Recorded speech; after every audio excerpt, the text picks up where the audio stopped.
Good morning students. Class 10 का ICSE board का maths का पेपर नज़दीक आ रहा है और बच्चों को मैथ्स से डर भी बहुत लगता है और कुछ चैप्टर्स तो ऐसे हैं जो बच्चे करते ही नहीं हैं, जैसे शेयर्स एंड डिविडेंड। तो शेयर्स एंड डिविडेंड का मैं इंपॉर्टेंट क्वेश्चन आपके लिए लेकर आई हूँ जो आपको एग्जाम्स में हेल्प करेगा। Rohan invest ₹4500 in 8% ₹10 shares at ₹15। इसका मतलब क्या हुआ? ₹10 जो है वो क्या है? फेस वैल्यू, एंड ₹15 क्या है? Market value. 4500 क्या दिया हुआ है? इन्वेस्टमेंट हमें दी हुई है। He sells the shares when the price rises to ₹30।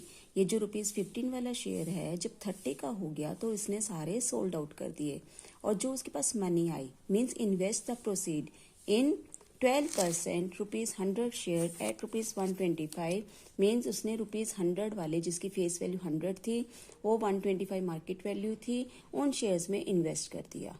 I think the question is clear. अब हमें कैलकुलेट क्या करना है इसमें?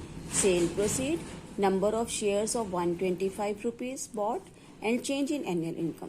तो फर्स्ट है सेल प्रोसीड। तो सबसे पहले जो जो गिवन था हमने वो सब राइट डाउन कर लिया। इन्वेस्टमेंट हमें दी है 4500, dividend percent 8%, face value ₹10 and market value ₹15। Number of shares हमें पता होने चाहिए।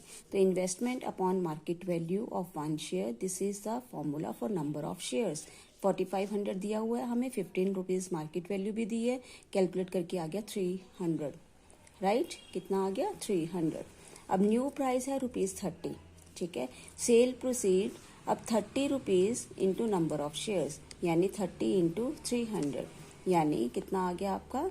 9000। यानी जब उसका प्राइस 30 रुपीज हुआ तो उसके पास जो नंबर ऑफ शेयर्स 300 थे वो उसने सेल कर दिए, यानी 30 रुपीज का एक शेयर और 300 शेयर्स उसने सेल कर दिए। तो उसके पास कितने आ गए? 9000 रुपीज। ये क्या है? सेल प्रोसीड, क्योंकि इसी पैसे से वो आगे इन्वेस्ट करेगा। Now the investment is ₹9000। ये जो पैसे आए थे वो इन्वेस्ट कर दिए उसने। अब न्यू प्राइस है ₹125। जब मार्केट वैल्यू 125 हुई तो उसने नंबर ऑफ शेयर्स कितने लिए?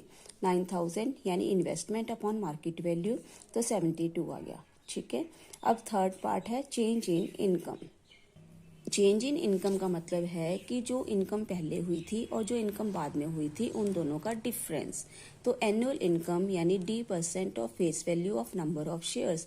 D% हमें 8% गिवन है, face value ₹10, number of shares first case में 300 थे तो हमारे पास आ गई 240। सेकेंड केस में D% 12% है, फेस वैल्यू 100 रुपीज है और नंबर ऑफ शेयर्स हमने 72 निकाले थे तो हमारे पास एनुअल इनकम आ गई 864। चेंज इन इनकम का मतलब है इन दोनों का difference 624। This question is very very important. इस क्वेश्चन में आपके फॉर्मूले शेयर्स एंड डिविडेंड के कवर हो रहे हैं तो ये आपको काफी हेल्प करेगा। Thank you.